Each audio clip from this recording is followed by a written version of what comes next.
Hey everybody, HomeSliceHenry here, and in today's video, I'm doing, honestly, a bit of a first on the channel. I'm going to be doing a thorough deep dive into the new season.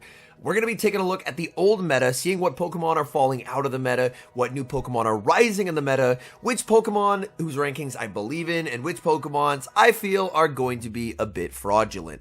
Obviously, of course, this is more of a best guess exercise as the season is not out yet, but since there's so much hype around these amazing changes, I did want to add my thoughts in detail. Since this will probably be a pretty lengthy upload, possibly my longest upload that I've ever done, I'm going to break it up into categories, and I will set those categories with bookmarks. So that way, you can hop between the categories, and don't worry, I haven't forgotten about the Master League people, so I'm going to do categories for Great and Ultra for each of them, and then at the end, I'll do like a big summary of the Master League, and then after that, I'll be doing a summary breaking down my thoughts on Pokemon that I think are must builds, and Pokemon that I am more wary about. So without further ado, we're not hopping into any matches today, but we're hopping into a detailed analysis of Season 20 of Pokemon Go Battle League, and my thoughts on it as a battler who has consistently made page 1 of the leaderboards for the past few seasons.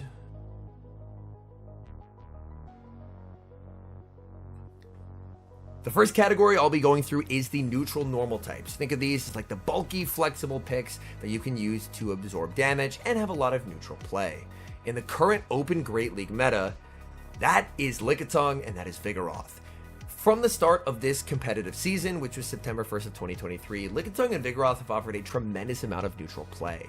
Lickitung, just the ultimate generalist, very useful as a safe swap, and Vigoroth, once it got Rock Slide, having play into every Pokemon in the meta that isn't named Annihilate. But here's the thing, next season, that's going to be drastically different. Body Slam is getting a nerf, 10 less damage per Body Slam, and that means Lickitung will be a lot less strong neutrally. Vigoroth, they didn't stop there. It's getting a rare triple nerf, counter nerf, Body Slam nerf, Rock Slide nerf. Vigoroth will go from a top Pokemon, the most flexible Pokemon in the entire meta, to a Pokemon that won't see any meta play whatsoever. We can take a look at a couple of the other normal types. These are not pure normal types, but Pidgeot, which we'll cover more in the flying section, Wing Attack nerf, which means Pidgeot's going to be a lot worse, and also Steel Wing nerf as well. So for Pidgeot, it's kind of Gust, or you're out of luck. So for Pidgeot, also going down, Wigglytuff gets a buff, as its charge attack Swift is now going to 35 energy. So it's going to join Alolan Ninetales as Charmers that have 35 energy moves. Now let's take a look at the next season. These are the next season ranks. Let's take a look at the normal types. That looks very different, doesn't it? Lickitung down to 63. Where is Vigoroth? I'm scrolling, I keep scrolling. Vigoroth at 349. People have been saying for a while, the meta feels stale, let's shake it up, and this is what that looks like. A dramatic shift in what is good in Go Battle League. Now, the meta is going to have an increased variety of options when it comes to the flexible normal types. It's not really going to be Lickitung or you're out of luck. Instead, we have 3 contenders to fill that role. First of which, speaking of role, the rollout user Dunsparce. Rollout is getting a big buff from 5 damage per rollout to 8. And considering Dunsparce does not get same type attack bonus on rollout, extra damage is big because rollout without same type attack bonus did embarrassingly small amount of damage. But now this is going to help Dunsparce clean up a lot more matchups. Rock Slide does get a nerf, but overall, Dunsparce looks to be a very strong contender. Dunsparce is going to have a lot of neutral play throughout the meta. Obviously, not going to be a big fan of the fighters, but outside of that, it has a nice amount of neutral play. Although Shadow Feraligatr still managing to pick up a win here is pretty impressive. Let's take a look at the Feraligatr. Dunsparce only winning in the 2s. If for some reason you haven't invested in Shadow Feraligatr, please do. It's not getting nerfed this upcoming season, and it's going to be even stronger. It's going to be unbelievably powerful. Back to Dunsparce. Around 21-28 stat product. And next, Licky Licky. it's getting a new move, which is again Rollout. It's going to perform pretty similarly to Dunsparce, a very neutral, flexible, bulky Pokemon. As we take a look at the stat product, 2112, again in that 2100 range.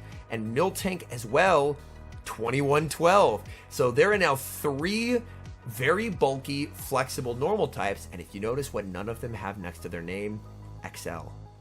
And that's big. This is a step towards greater accessibility in the Great League. Instead of having to get 296 Lickitung XL and best buddy it if you're trying to get the absolute best rank, you don't need XLs to build these Pokemon, which is terrific. And you have your choice of different movesets. All of them run Rollout. Do you want Body Slam, which did get a nerf, and Thunderbolt or Ice Beam, then you do Miltank. If you want Body Slam and Shadow Ball or Solar Beam, you run Licky Licky. And Dunsparce is stuck with the options of Rock Slide and Drill Run. So all 3, in my view, decently interchangeable throughout, and all 3 should be quite strong in the new Open Great League meta. Diggersby, a massive climb in rank. It doesn't get a buff, but it's climbing because it is going to see better play due to the fact that ground damage will be at a premium. And Wigglytuff we do see coming in at 64. It's going to do what Charmers do. It doesn't change a whole lot.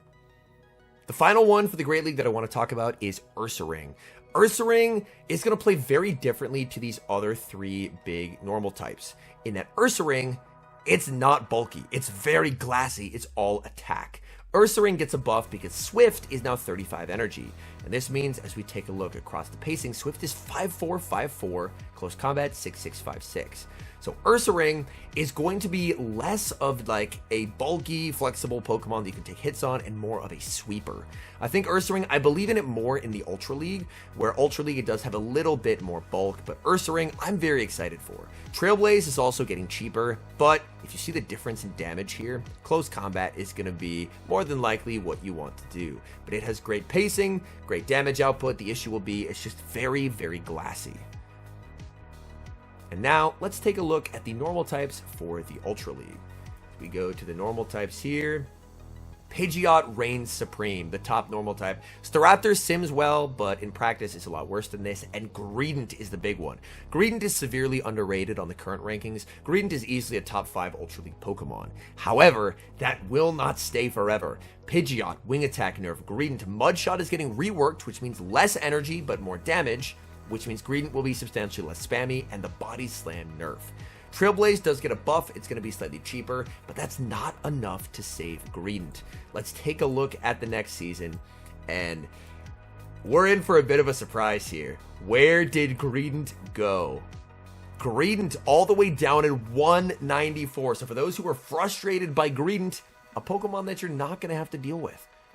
The new top normal types are Licky Licky XL, which we took a look at Licky Licky and Miltank in the Great League. Looks like they're going to be pretty solid in the Ultra League. Again, very similar in terms of stat product. 45-61, and we have 45-48. And it'll be, the difference is what moves you choose to run on them. One important distinction from Greedent is due to Greedent having Mudshot instead of Rollout, Greedent actually had play into Steel type, so it made it a very flexible safe switch. Whereas since these normal types are on Rollout, they're going to have a lot less play against the Steel types. So let's say if you're running the recommended Miltank moveset of Rollout, Body Slam, Ice Beam, and your opponent switches in a Steel type to your Miltank safe switch, you're in a miserable spot for the next 50 seconds until you're able to switch out, which that's another thing. Switch time is going to be 50 instead of 60 seconds. It sounds like a small change, but it's going to make for a drastically different game, and I'm incredibly excited for it. You can also run Thunderbolt on Miltank. I think I'm going to give a slight preference to Licky Licky if you're looking to build one, just because Licky Licky with Shadow Ball can at the very least hit Steel type, so it's a little bit more flexible than Miltank, and Ghost is a really good typing offensively. Next, we see the Ursaring. And Ursaring, I believe more in the Ultra League, because in the Ultra League, it can take a hit a little bit better. It's still all attack focused, but there's at least a little bit better bulk, and even in its bad matchups, if you're able to get ahead on energy, this thing is a terrifying sweeper. Stab close combat hits very hard. Shadow Claw, amazing fast move, and Swift gives it that 35 energy bait move. So I think Shadow Ursaring is going to be a really fun anti-meta pick for the Open Ultra League.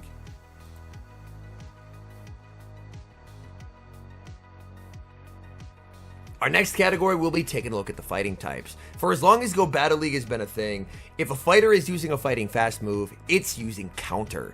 Counter, easily one of the best fast moves in the game.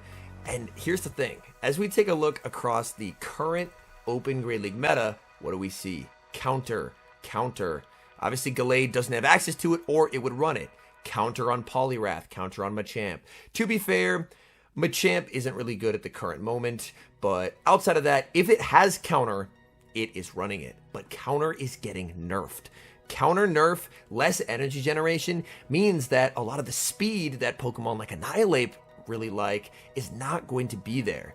And that means that this is going to be a very different category next season. So in the fighting category, instead, we're going to be seeing Karate Chop users, as Karate Chop gets a big buff.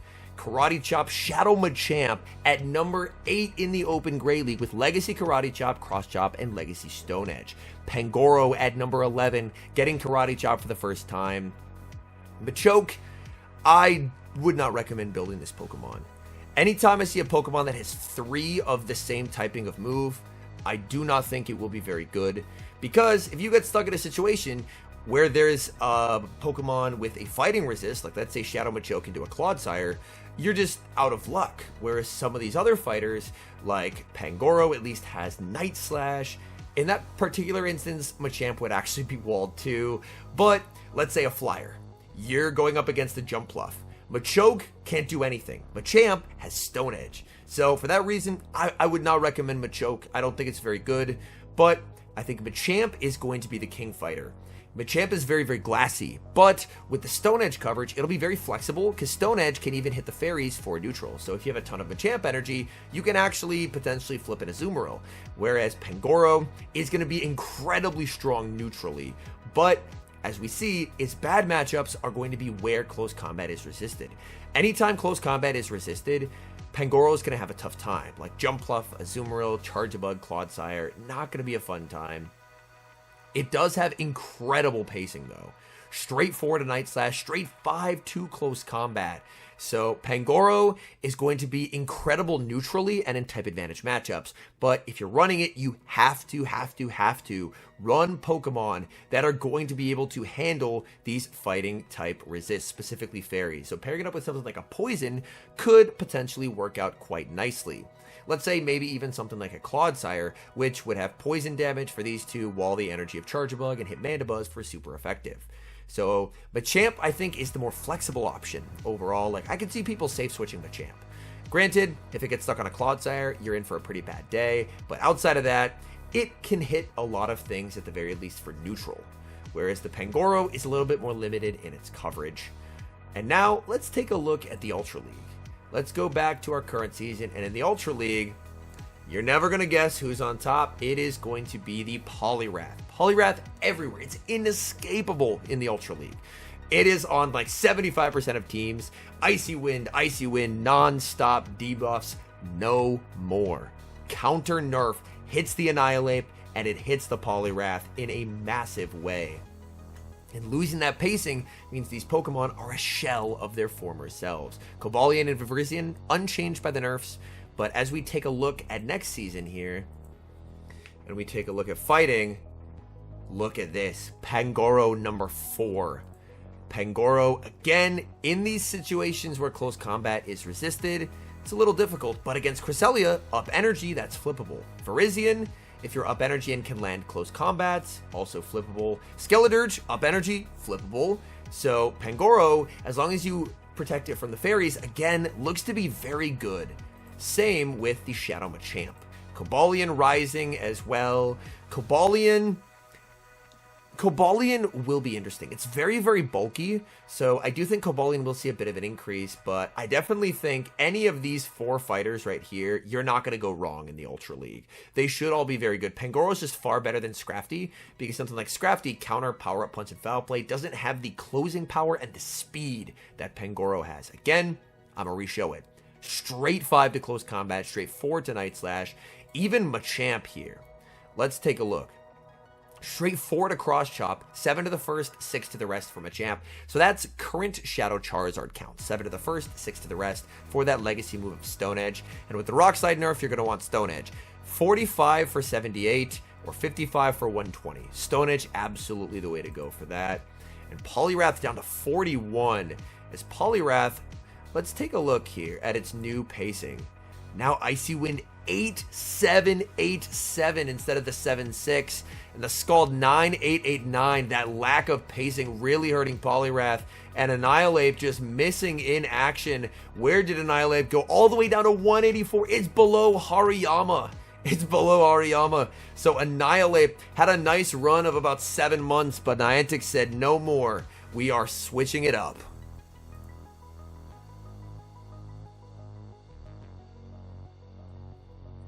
Our next category is going to be the Flyers and the Anti-Fighters. So basically the fairy types. First, we'll take a look at the flying types.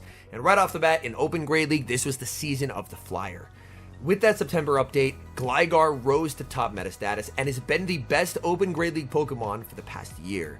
And due to how strong it was, Pokemon like Mantine, which could hit for either single or double super effective with Water Pulse and Ice Beam respectively, or Skarmory, which is the only Pokemon that could actually wall energy from Gligar, rose to prominence purely based on how strong Gligar was. And Mandibuzz was able to remain consistently strong due to the fact that it was able to neutrally handle Gligar. But here's the thing about these Flyers. They're getting nerfed. Steel Wing, nerf. Sky Attack, nerf. Wing Attack, nerf. Gligar, Wing Attack, and Dig. Mandibuzz, unchanged. So Mandibuzz will remain a very solid investment. But here's the interesting thing, and something that we'll note here and we'll continue to see throughout. As we take a look at these flying types, a typing that we don't see a lot of in the current Open Great League begins to emerge, and that is a Pokemon with a grass subtyping.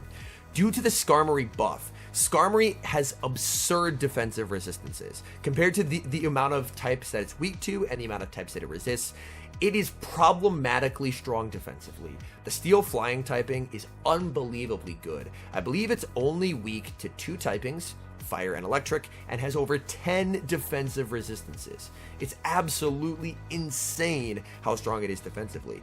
And with how strong that was, it really limited grass types. But with Skarmory getting absolutely banished, this allows for new flying types to rise.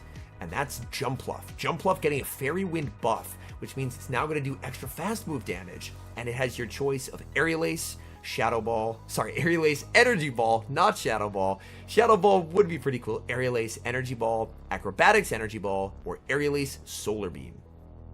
Jumpluff, a Pokemon that I personally built and I think is going to be a menace. Talonflame remains unchanged, very, very good. Dragonite, I'll cover more in the Dragon type section. And we have Drifblim rising quite a bit as well with Astonish. Drifblim, more so going to be a Pokemon to watch out for the Ultra League. And then Galarian Moltres. Sucker Punch is getting a huge buff. Sucker Punch is now a Dark-type clone of the current move of Counter. And we know how good Counter is. So Galarian Moltres is going to be a Pokemon that sees dramatically improved play. Wing Attack got nerfed, but Sucker Punch now means that this is vastly improved. Here's the one issue with Galarian Moltres. You know who is above it in the ranks? Mandibuzz. And Mandibuzz is overall going to be superior when it comes to neutral play. Mandibuzz, however, does not have the closing power of Galarian Moltres. They both share the same typing, Dark Flying. Galar Moltres is more so the choice if you want a sweeper. Mandibuzz is there if you want consistent bulk and devastatingly good neutral play. So they both should have play. I'd give a slight edge to Mandibuzz, but Moltres should be playable if you use it as a sweeper, because obviously Brave Bird outputs a lot more damage than Dark Pulse or Aerial Ace. Let's take a look at the Ultra League next. The Ultra League for Flyers, Pidgeot reigns supreme, followed by Talonflame, Mandibuzz, XL Skarmory, and Gliscor. And there's a lot of movement here too. Wing Attack nerf on the Pidgeot. Steel Wing nerf too. It's stuck on Gust now. Gust, okay move, but it really hurts Pidgeot to not have Wing Attack. Mandibuzz unchanged, Talon unchanged, Steel Wing nerf, and Sky Attack nerf for Skarmory. Wing Attack nerf for Gliscor. This will be a very different crew in the Ultra League. In the Ultra League, as we search by Flyers, look at this. Some of the meta staples have completely fallen off the face of the earth. Mandibuzz still at 17. We now have Drifblim, a massive climb. Drifblim, I think it's a Pokemon that's going to be an absolute menace. Astonish gets a huge damage buff from 9 damage to 12, which means 33% more damage per Astonish, and Drifblim is going to be a force to be reckoned with. You can run it with several viable movesets. You can run it with the double debuffers of Icy Wind, Mystical Fire. You can run Icy Wind, Shadow Ball, Mystical Fire, Shadow Ball. This thing I'm incredibly excited for. I have the XL Drifblim. I would recommend taking a look at it because it's going to be a very strong pick in this meta and should also offer a lot of neutral play overall due to the fact that Astonish hits very hard and you have debuffing moves with Icy and Mystical Fire. Next up, Galarian Moltres at number 31. We saw it climb a bunch in the Great League, even higher in the Ultra League. Again, a little bit of the same scenario with Mandibuzz, where Mandibuzz will be better neutrally due to its increased bulk, but Moltres as a better closer. So, between now and the new season start, if you don't have a Galar Moltres, it's worth it to go out and do the daily incense, and if you manage to get one below 2500 or 1500 combat power, might be worth throwing the Master Ball at it, because this is looking to be a serious contender in this new meta. Next up again, Shadow Dragonite remains very strong. It's unchanged. And I'm just curious, how far do we have to go to find Pidgeot? Pidgeot now on Gust, rank 219. What a fall from grace. I do have a Pidgeot built, but honestly, even though these changes do make a lot of the Pokemon that I have previously built less good, overall, I am thrilled with these changes. These changes are honestly Niantic listening to what we've been saying for a while, which is that the meta feels very stale.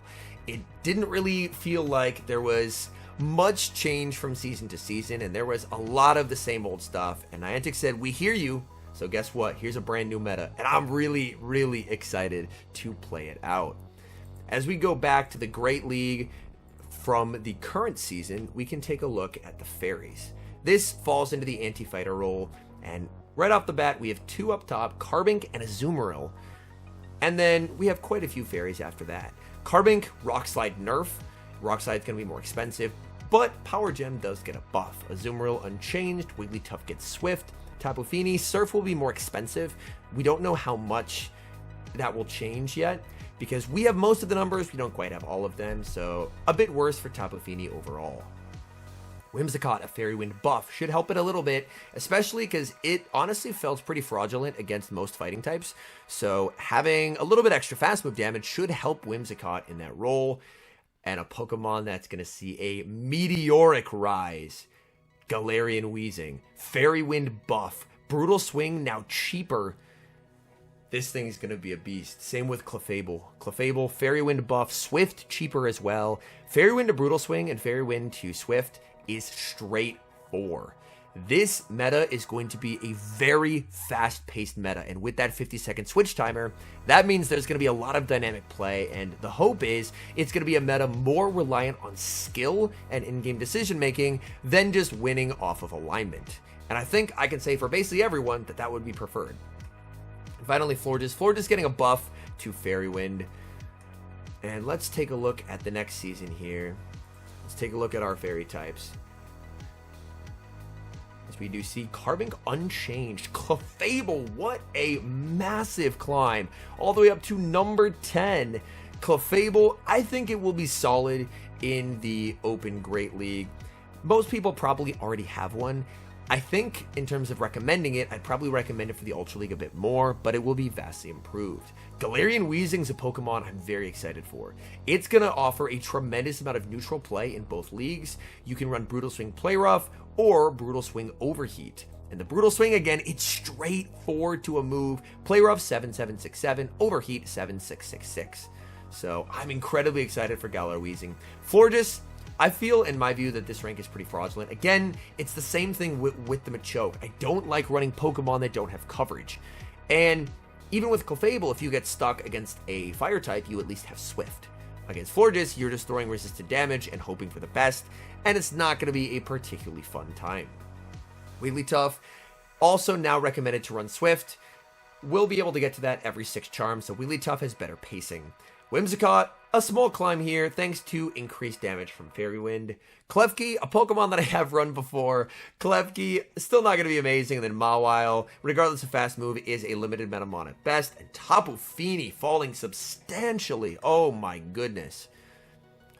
Now let's return to the current season and let's take a look at the Ultra League for fairy types. Tapu Fini, if we saw that it dropped in the Great League, it's probably dropping in the Ultra League. Florges at number 57, Axel, Clefable, and Weezing we know are getting buffed.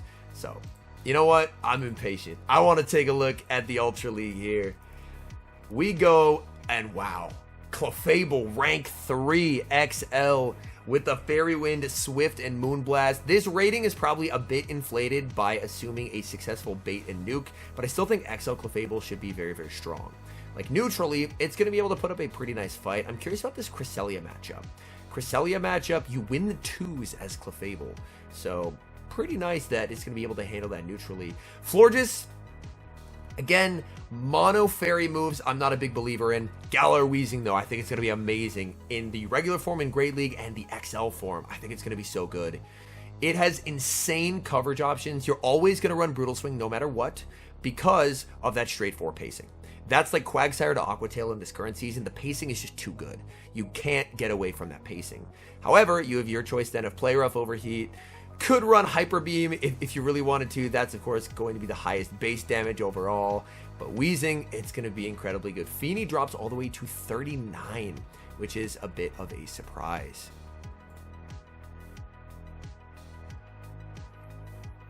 Our next category, probably the best defensive typing, that's going to be Steel.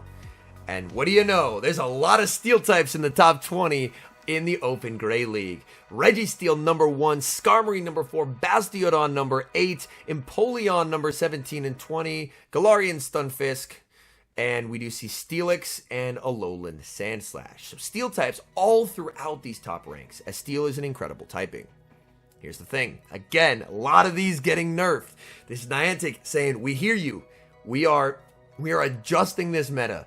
Zap Cannon debuff chance reduced. Steel Wing and Sky Attack nerfed. We do see the Smackdown for Bastiodon nerfed. Steel Wing nerfed, although Empoleon, here's the thing. We're not going to know about Empoleon until we get the exact information on Metal Claw. Metal Claw is getting a buff. If it's only +1, that doesn't do a lot for Empoleon. If it's +2, Empoleon might be the best Pokemon in the Great League. So for Empoleon, we'll have to wait until September 3rd when these move updates go live to get this information. But Empoleon could potentially be a must-have pick. It depends on what they're going to change it to.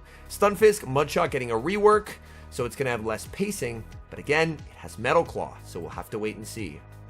Sandslash and Steelix going to be unchanged.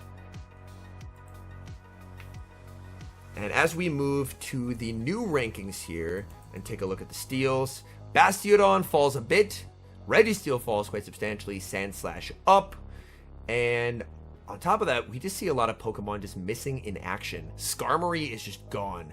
Empoleon, this assumes only a +1 buff to Metal Claw. Empoleon would fall substantially as well. Skarmory down at 140. What a fall. Skarmory in a similar range to Shadow, Alolan, Dugtrio, if that tells you anything you need to know. So overall, it seems like they are reducing the power level of Steel types, which I honestly like, considering the fact that Steel is such an amazing typing defensively, that making the Steel types worse, to me, is going to overall be a very positive thing. Now let's take a look at the Ultra League. In the Ultra League, Steel types, what do you know? Registeel, number 1. We have Empoleon at number 12, Cobalion, XL Skarmory, Steelix. So overall, a lot of the same stuff, and we have the Shadow, Alolan, Sandslash. Sandslash will rise as a lot of these Steel types, like the Registeel, Empoleon, Skarmory, all fall. So when we move over to next season, and we go to Ultra League, suddenly, there's not a Registeel there anymore. Registeel, I mean, it's still in the top 10, but it's not even the highest Steel type anymore. Cobalion rising to number 6. Cobalion is very, very bulky. It'll be interesting because Cobalion is often high rated. It'll be interesting to see what exactly it ends up doing in this new meta, because fighting and rock coverage is great coverage. Like, we saw that on Machamp. So it is pretty good coverage overall. The question will be, if you have something like Machamp, are you going to end up using Cobalion? And we do see Steelix as a Pokemon that's climbing, the Alolan Sandslash. So overall, it thins out the Steel types quite a bit here. So again, overall, just reducing to a certain extent the Steel type presence in the meta.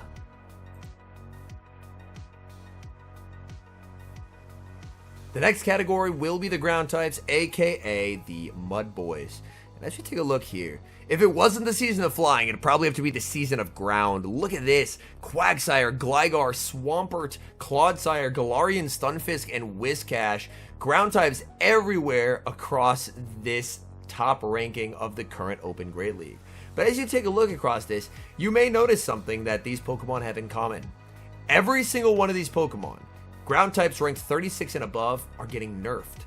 Mudshot gets more damage but less energy generation, so they're going to be less spammy. Wing Attack getting nerfed as well, which is Gligar.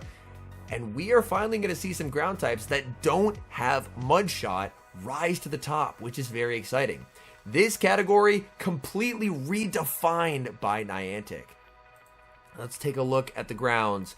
Number 1, now Clodsire. Mudshot gets nerfed, but Poison Sting gets buffed. This is a must-have Pokemon for this season. Clodsire, going to be an absolute force to be reckoned with. It takes super effective damage from Feraligatr, but it wins the ones straight Earthquake. Clodsire, a must-invest Pokemon. If you have not pulled the trigger yet, invest in this Pokemon. You will not regret it. Clodsire, going to be unbelievable. Gastrodon at number 6. Gastrodon, it's going to be an interesting one. It will be very strong neutrally, but with its nuke move being Earth Power, it's going to struggle substantially against the Flyers. Mudslap getting a big buff is an unbelievable move now. But Gastrodon is a Pokemon that I don't necessarily believe in. As we take a look across here, in matchups where Mudslap is unresisted, so neutral versus Feraligatr, or super effective versus Clodsire, does very well. But if Mudslap is resisted, it loses, and it loses in a terrible fashion. Talonflame, 312. That means Talon is leaving with 40% of its HP. Trev and Mandibuzz and Crest leave at 50% HP. Jumpluff leaves with 87% of its health intact because Gastrodon is so severely walled. And we saw Jumpluff a big climber in these ranks.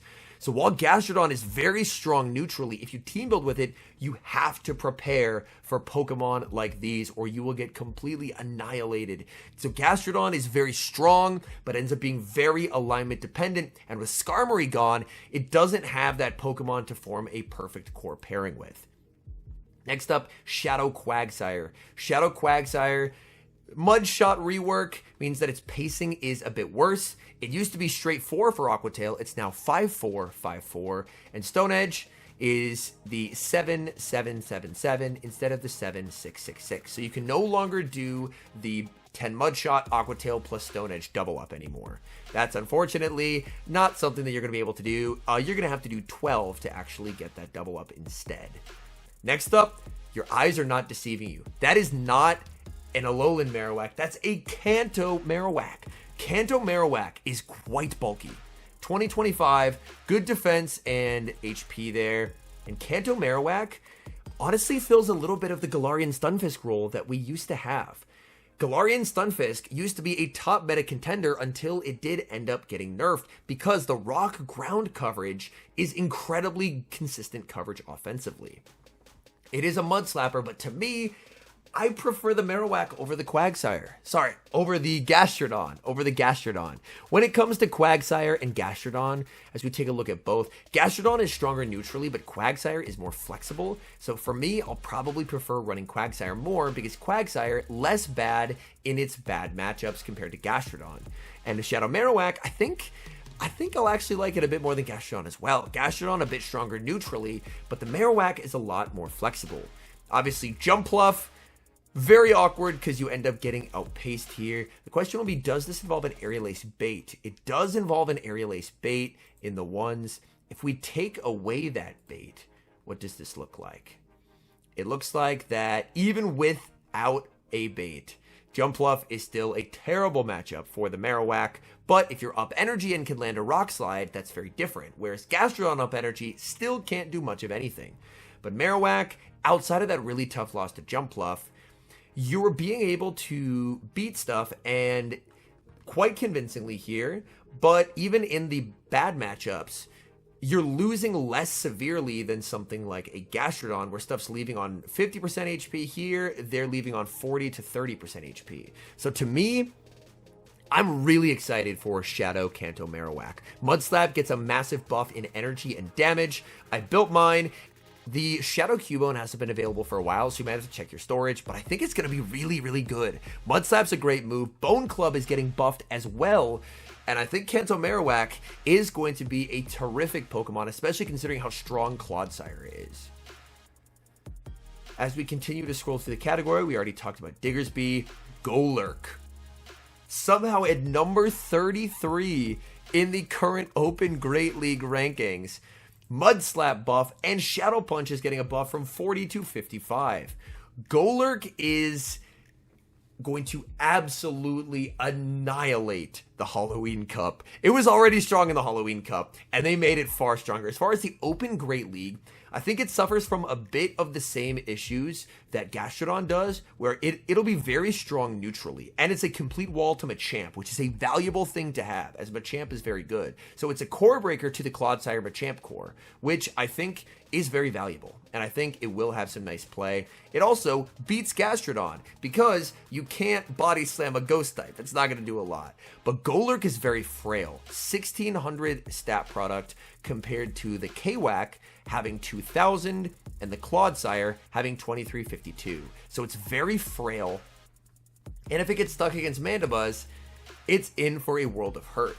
Against Jumpluff, still not great as well. Licky Licky versus Azumarill, it makes surprisingly close. So I think Golurk, it'll still have its bad matchups, but I think it might be a bit easier to team build around. So Golurk is a mon that, purely just for Halloween Cup, Golurk is going to be absolutely worth it, but it should have some very fun anti-meta play here as well. Another one I want to highlight is Runerigas finally gets a bait move. Runerigas previously was stuck with Sandtomb. Sandtomb is, I mean, it is atrocious stats-wise. 40 energy, 30 damage is disgusting. I know it debuffs defense, but man, that move does nothing. And with Brutal Swing, it gets a cheap move, 55-35. It's 5-4-5-4 to Brutal Swing, 7 to Shadow Ball. This is another Pokemon that can help break the Clodsire plus the Machamp core due to that interesting Ghost Ground typing. So Runerigas, another Pokemon that I'm pretty high on here, and I'm quite excited for it. So we see Runerigas, thanks to Brutal Swing, even against Mandibuzz, it's putting up a far better fight than Golurk, because Shadow Claw just allows for only single resisted damage compared to the double resist there on the Mudslap. So Runerigas, another Pokemon that I'm very excited for and is worth seeing if you do have one, because Runerigas should be substantially improved. Now, for the ground types, I do want to take a look at the Ultra League as well. Man, I've been yapping about these ground types for a while. I'm excited about the ground types. Ground types in Ultra: Zygarde number 7, Swampert, Mudshot rework, Gliscor, Wing Attack nerf, Steelix unchanged, and we have the Galarian Stunfisk, Mudshot rework, Hippowdon unchanged, and that's about the sum total of the ground types. But let's go to Ultra League, and let's take a look at what we are looking at here. Zygarde now number 1, so if you haven't done your routes, worth beginning them. Zygarde is very bulky, 49-34, insane stat product. Steelix, XL Gastrodon. XL Gastrodon, again, a Pokemon that I am less sold on than some, just due to the fact that it's very good neutrally. But its key losses, it just gets annihilated. And with Skarmory gone, it just doesn't have that perfect core pairing anymore. Runerigas, a big climb here. Again, with the Shadow Claw, Brutal Swing, Shadow Ball. And Runerigas, not a big fan of Leaf Blade Virizion, but can still hit back for neutral there. Greninja, obviously, nightmare to deal with. Greninja isn't seen a ton, but if you see it, it would not be a good day. And even against Swampert, it's very close, which does inspire confidence that Runerigas can potentially be a bit of a flexible pick. Golurk at 52, Hippowdon at 53. So overall, I'm very excited. The ground types look quite changed, and I, for one, think that is an amazing thing.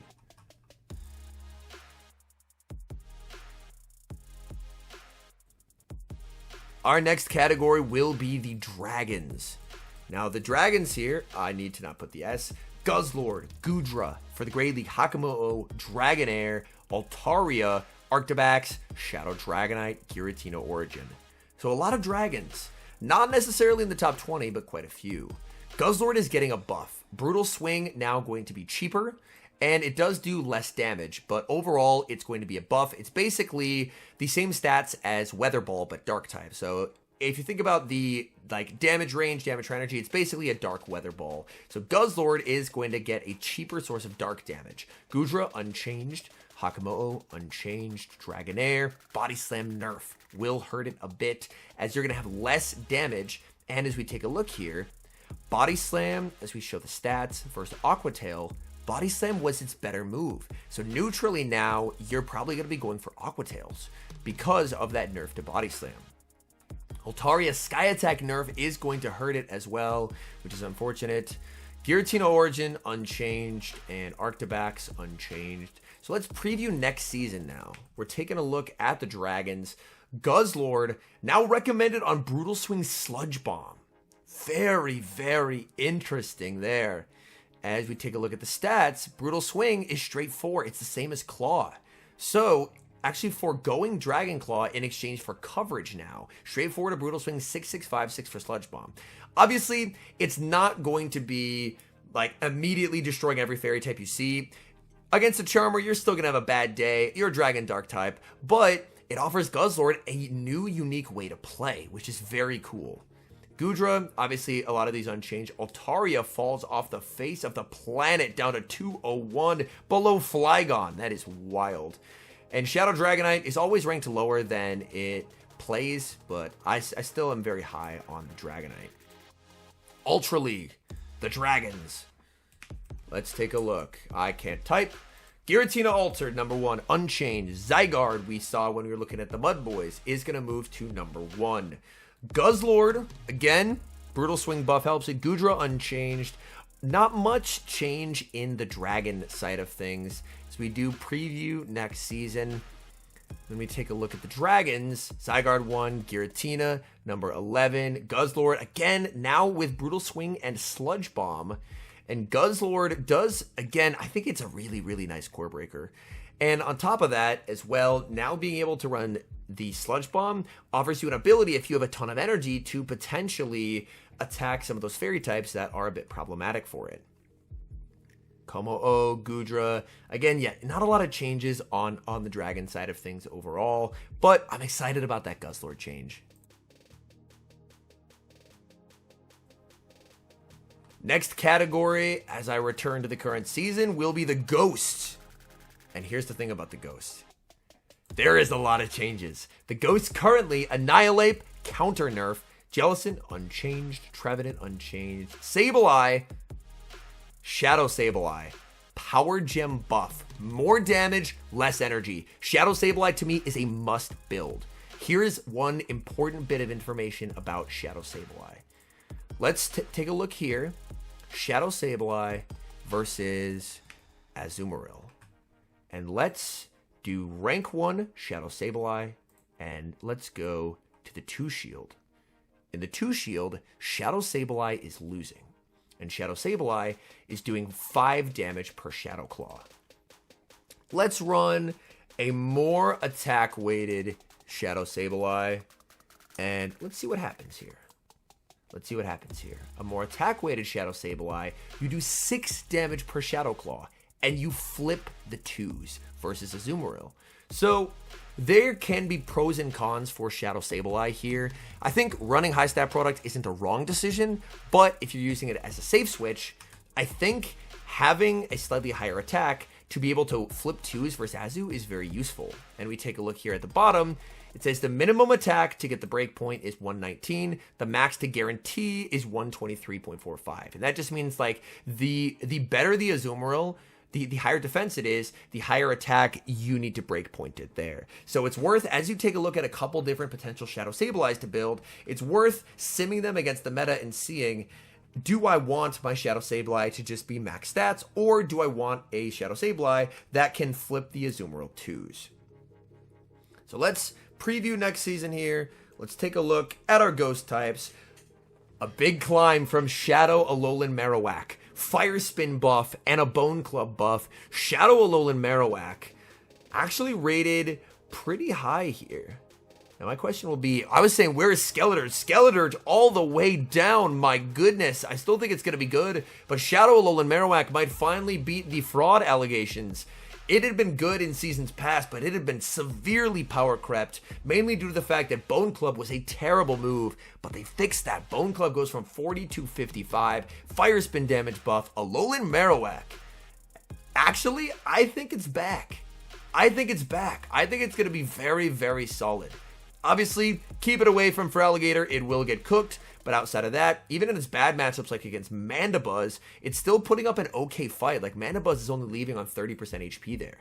Golurk, we talked about it, a bit alignment dependent, but less so than some of the other ground types. It is the Ground Ghost, of course. Runerigus, talked about that. Dusknoir, another one of these Pokemon that's very strong neutrally, but mono ghost moves.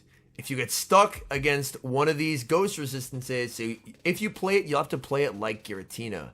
It is very, very defense weighted. Almost no HP, so it will do very poorly against one-turn moves. But overall, I think Dusknoir, if you had to run a mono move Pokemon, Ghost is a really good offensive typing, and we've seen people have success with Giratina Origin. So Shadow Dusknoir, I think, could put in a very nice amount of work, as Astonish gets a buff, and Shadow Punch also does extra damage as well. So Dusknoir, a big climb, and the Shadow Sableye. This is the Pokemon that I think is probably the must build for this season. The Shadow Sableye, just unbelievably good. It is going to be incredible. I cannot wait. Gengar climbing a bit. Drifblim, we know obviously better in Ultra, but overall, a lot of changes here, and the return of the Shadow Alolan Marowak to meta contention. Let's take a look at Ultra League now. Ultra League, the Ghosts, Giratina, Jellicent, Annihilate, Skeledirge, Trevenant, Giratina Origin, and Kofagrigus. So Giratina obviously unchanged, Jellicent unchanged, Annihilate, the nerf to counter hurts quite a bit. And now we get to take a look at all of these new Astonish users. So if we go to Ghost, Dusknoir, 14 and 15. Again, it's a Pokemon where you would have to run it with Mons that can beat Normal and Dark, because it's very good neutrally. It's beating Talonflame neutrally, which is very cool. But Dark types, normal types, normal Dark types, Dusknoir will struggle. So Dusknoir, because Ghost is such a good offensive typing, I'm willing to slightly give it the benefit of the doubt despite the mono Ghost coverage. Obviously, if you run it, you have to be prepared that some games you're just going to lose because it's on a normal type. But if you're able to avoid that, it'll have some very nice play, as Ghost is an incredibly good offensive typing. Drifblim, of course, we talked about that in the flying section. Drifblim, going to be very, very strong. A Pokemon that I definitely believe in. Runerigus Rising, again, we discussed that in the ground section here. Yeah, overall, a lot to be excited about. They have changed so much in this upcoming season.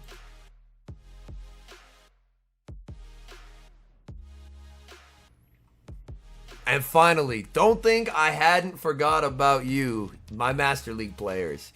We're going to be talking about Master League just in one big section, because Master League honestly plays very differently from the other leagues, and I think breaking it down by typing honestly does a bit of a disservice. So let's talk about the Master League. First off, when it comes to Master League rankings, I often take them with a grain of salt. It tends to really underrate certain Pokemon like Dialga.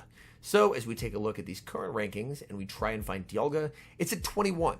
To me, there are not 21 better Pokemon than Dialga, but again, this is simulations, and it can be a bit tough to try and find something that's exactly accurate. So with that grain of salt, we'll be going through and talking about the potential changes to the Master League this upcoming season. First off, Mudshot rework for Landorus. Landorus, best known for its 1, 2, 3, 4, 5 Sandsear Storm, but with a lower energy generation, that means that pacing is now going to be different. And that is a bit of a nerf to Landorus. As we scroll through here, we have Necrozma. And if you remember earlier, we discussed Metal Claw. If it only gets +1 buff, not going to affect too much. If it gets a +2 buff, Metal Claw could be preferred. So some of these Metal Claw users in the Master League, it's worth keeping an eye on here. That's Dialga, Zacian, Genesect, both Necrozmas. There's a lot that learns Metal Claw. So once we get that information on September 3rd, it's worth looking at, is it a +1 or a +2? If it's a +1, you can safely ignore it. If it's a +2, the Master League is going to be flipped on its head. As we continue to scroll, we have Groudon. I prefer Dragon Tail at the current moment anyway, but for Mud Shot, a little bit of extra damage, but worse pacing. Fire Spin buff helps Solgaleo, and it will also help Heatran, which will be on the list here somewhere. And as we scroll, that's honestly the Lugia Sky Attack nerf. Again, Lugia catching a stray for the sins of a Great League Pokemon. That's unfortunate because Lugia is a very good breaker to the Landorus Palkia teams. So Lugia, unfortunately, getting another nerf. Hisui Avalugg Rock Slide nerf does mean that the Hisui Avalugg is probably going to switch over to Crunch. I mean, Crunch will be great for the Necrozmas anyway, but the Rock Slide nerf definitely does hurt Hisui Avalugg. As we continue to scroll through here, Surf rework will mean Kyogre's pacing is worse. I already think Kyogre is pretty bad, just because if you get stuck against the Palkia, which is on 80% of teams, you just lose. So that doesn't impact things tremendously here in my personal view, but Marshadow, counter nerf, but look at this. It gets Sucker Punch.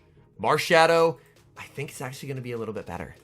Marshadow is going to be really interesting. Fairy Wind buff, going to help Florges quite a bit. Satitan Body Slam nerf does hurt it a bit, but these are primarily Premier Pokemon, so they aren't Pokemon that we're going to be seeing. Ursaluna has Swift. So Ursaluna gets a 35 energy move, which on paper sounds great, because as we take a look at the many, many moves of Ursaluna, 40, 60, 40, 40, 40, 40, 50, 70. Never try and TM at Ursaluna. You will be a very upset individual.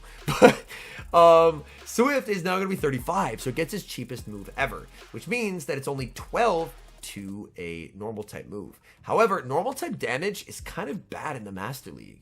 As you take a look across what is good, normal type damage, there's a lot of steel, and normal type just is not helping out a lot versus that. And there's a couple ghosts too, but there's just a lot of steel. And I don't think it's going to be as big of a buff as some might believe. I want it to be. I hope I'm wrong, because I have the Shadow Hunter Ursaluna, but I don't think it's realistically going to be doing a lot for us. And here's the big one. Yveltal. Also a Sucker Punch user. Goes up to a massively, massively improved move. And I almost said it. I didn't want to spoil it. But as we preview next season, Yveltal number 3. This thing is back in a massive, massive way. 60% win rate here. Let's go to the 2 shield. 56.7% win rate. And it's going to be able to put in some very, very nice work here. I mean, that's for some reason simming Earthquake on Ho-Oh. It definitely shouldn't. But overall, here is what I'm intrigued by. The 2s. Straight Oblivion Wing versus a quick attack, close combat, play rough Zacian that is going straight play rough. And you have Oblivion Wing and Sucker Punch, you're winning the 2s. That's absolutely absurd. That is, oh my goodness. That, you cannot put into words what a massive improvement that is for Yveltal. Yveltal will still barely lose to Zygarde, because Zygarde just wins off stat product. But this should make Yveltal a lot more flexible and a lot more consistent neutrally. Rhyperior. Big buff with Mud Slap up to number 6, and helped by the fact that Landorus is now worse in terms of pacing. Landorus pacing is going to be 6-6-5-6. So you can think about it like Frostlass Avalanche. 6-6-5-6, that's the new Sandseer Storm counts. And Solgaleo, Fire Spin buff, helping it out quite a bit. Solgaleo and Duskmane, decently interchangeable. Solgaleo better in the 2s, Duskmane better when shields are down. I'll probably continue to run my Duskmane, because my Solgaleo is a 15, 13, 12, and my Duskmane is a hundo. But for those who don't have Duskmane and have Solgaleo, Solgaleo definitely getting some extra help, which is nice. Florges, Mono Fairy, it'll be better neutrally. Let's take a look. Like, can it... My test for neutral matchups is it beating Mewtwo? And my guess, I'm pretty confident, I'm looking at this for the first time, is no, even with the Fairy Wind buff. And we are losing all evens to Mewtwo. So Florges, it'll be really awesome in Premier. I don't think it'll have as big of an open league impact, but you could run something like Palkia, Zacian, Florges if you wanted to. But realistically, considering that we have the Hydro Cannon and Primarina coming up, I think people will just run Primarina over Florges. Marshadow, a pretty big climb, and Galar Moltres. Look at the Sucker Punch users. XL Galar Moltres, number 16. Unfortunately, for a third league in a row, Galar Moltres finally has this moment to shine, but there's a Dark Flyer that's better than it, and its name is Ameltal. So if you have XL Galar Moltres, it'll be improved. It'll be a lot better. Like, it'll be very playable. But again, it's a bit of that same issue that it has in the other leagues, so there's just a better Dark Flyer. Marshadow is going to be awesome. Marshadow is going to be really, really cool. Marshadow has the same typing as Annihilate. It's a Ghost Fighter, but now with a Dark Fast move, Ice Punch, Close Combat. Let's take a look at the pacing here. Close Combat, 7-6-7-6. Ice Punch, 6-6-6-5. So, like, Empoleon Hydro Cannon currently. But this will be very interesting. Like, obviously, that's a very difficult Pokemon to get the XLs for, but it'll definitely be better. And as we take a look, Shadow Rhyperior, Ursaluna up a little bit with Swift, but again, I'm still not a massive believer in it because, like, these wins are relying on baiting with Swift. You have to bait with Swift to get these wins, and if you don't get that baiting call right, you're in trouble, and you're losing to Mewtwo in evens. So again, as much as I want Ursa to be great, I don't have high hopes. And Enamorus, slight buff there. I only know a couple people who actually have maxed out Enamorus. And Tabulele, Astonish buff, up to number 28. Dialga, again, ranked way too low. But Tabulele, with the increased damage from Astonish, I think could actually see a very nice anti-meta role. Like, it's an Astonish user that's losing to Mewtwo in the ones. But I think Lele will definitely be improved. Groudon, dropping quite a bit. But again, I personally prefer Dragon Tail on that. And it's still recommending Rock Slide, but I think people will just switch over to Crunch, Icy Wind, because that way you do have something to hit the Necros. Alright, I think that about sums up the changes here for the Open Master League. In conclusion, I'm going to do a bit of a recap, a little bit of a TLDR recap style segment, since I know I've probably talked for over an hour at this point. So first off, with the neutral normal types, Vigoroth and Lickitung are out, and instead we have your choice of 3 non-XL options: Dunsparce, we have Miltank, and of course we have the one and only Licky. As for Ultra, Greedent is going to be substantially worse. Miltank and Licky, both requiring XL, should be quite good there. On to the fighters. The fighters, Annihilate and Vigoroth out. They are no longer good. Instead, we have stuff like Shadow Machamp, which I believe will be incredibly good. Pangoro will be good neutrally. I'm less sold on Pangoro because it's so weak to Fairy, and in the Fairy section / anti-fighter section, we saw that there's some amazing Fairies now. But overall, I do think that both are going to rise as the top fighters in Ultra. I think Virizion and Cobalion are going to be great. And again, we're going to be seeing a lot of our good friend Shadow Machamp. And in Ultra, I do think Pangoro is better. It's just Great League that I'm a little bit more skeptical. Next up, the Flyers / anti-fighters. The Flyers, Gligar, no more. Mantine, no more. Skarmory, no more. And instead, like Mandibuzz and Jumpluff take to the skies. With Skarmory gone, opens the door for a lot more grass types. And in this case, the grass-flying Jumpluff has an ability to be a cool core breaker thanks to the Fairy Wind buff.